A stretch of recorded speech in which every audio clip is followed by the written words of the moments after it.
कई प्रकार के ऐसे घाव हैं जो व्यक्ति के शरीर में हो जाते हैं और वो फिर भरते नहीं हैं। व्यक्ति थक जाता है, कई बार ऑपरेशन भी करवाता है, कई काम करता है, लेकिन फिर भी उसका वो घाव नहीं भरा, परेशान रहता है। अल्सर हो जाता है, अल्सर आंतों में हो जाता है। जिस भाई बहन को एसिडिटी लंबे समय तक ठहर जाए, अम्लपित्त हो जाए, तो ऐसी सभी अवस्थाओं में हमारी आंतों के अंदर घाव हो जाता है, अल्सर हो जाता है और उससे फिर ब्लीडिंग होने लगती है। लैट्रिन मार्ग से भी ब्लीडिंग होती है, थूक में भी ब्लड आने लगता है। तो ये बड़ा ही भयावह रोग है। एक व्यक्ति मुझे मिला, कहने लगा जी मेरे पैर में घाव था, एक्सीडेंट हुआ था, फिर क्या हुआ, वही डॉक्टर बोला इसमें से पानी निकलना प्रारंभ हो गया। डॉक्टर ने बहुत कोशिश की, एलोपैथी वाले ने, लेकिन वो घाव रुका नहीं, भरा नहीं। फिर कहने लगा इसका तो ऑपरेशन करना पड़ेगा। तो मैंने कहा कर दो, जब आपका इससे अलग कोई इलाज है ही नहीं। तो बोले उसने ऑपरेशन कर दिया। ऑपरेशन करने के बाद में फिर भी नहीं रुका। फिर डॉक्टर कहने लगा एक बार और करना पड़ेगा। तो मैंने कहा कर दो। जब व्यक्ति फंस जाता है तो वो फिर सोचता है चलो भाई यहीं से हमको आरोग्य मिलेगा। तो बोले ऑपरेशन 3-4 बार कर दिया और यहाँ तक कि मेरा जो पैर था वो लगभग आधा इंच छोटा हो गया काटते काटते। लेकिन उसके बाद भी वो मेरा जो प्रॉब्लम था रुका नहीं। वो फिर मेरे पास में आया और कहने लगा जी मेरे 12 लाख तो रुपये लग गए, और 12 लाख रुपए लगाने के बाद में मेरा पैर भी आधा इंच छोटा हो गया। ये प्रॉब्लम हो गया, मुझे जूता उसमें बड़ा बनवाना पड़ता है, नीचे तला उसका, तब चल पाता हूँ।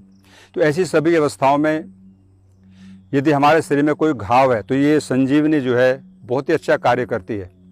इसका हम तेल भी बना सकते हैं और इसको पेस्ट करके अच्छी तरह से पहले गाय का घी लगाएं उसके ऊपर हल्का हल्का, और गाय का घी लगाने के पश्चात में इसका उस पर हल्का हल्का लेप करें और 24 घंटे उस पर रखें।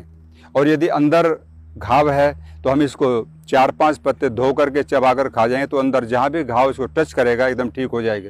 कई बार चाकू लग जाता है या कहीं कट जाता है, हम जंगल के अंदर होते हैं, वहाँ कोई उपचार नहीं, और विशेषकर गांव में तो कोई उपचार नहीं होता। और गांव के लिए ही ये सब चीज़ें हैं क्योंकि गांव में उपलब्ध होती हैं। शहरों के अंदर तो बहुत अधिक सुविधाएं हैं।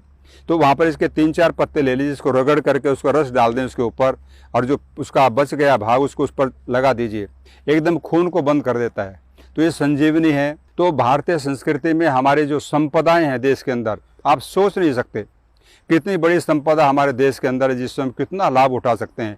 तो छोटा सा प्लांट है, हर जगह मिलता है, छोटा सा क्षुप है, ये भारत के हर कोने में होता है। मैंने देखा, लेकर के हिमालय में उत्तर काशी से और कन्याकुमारी तक ये देखने को मिलता है।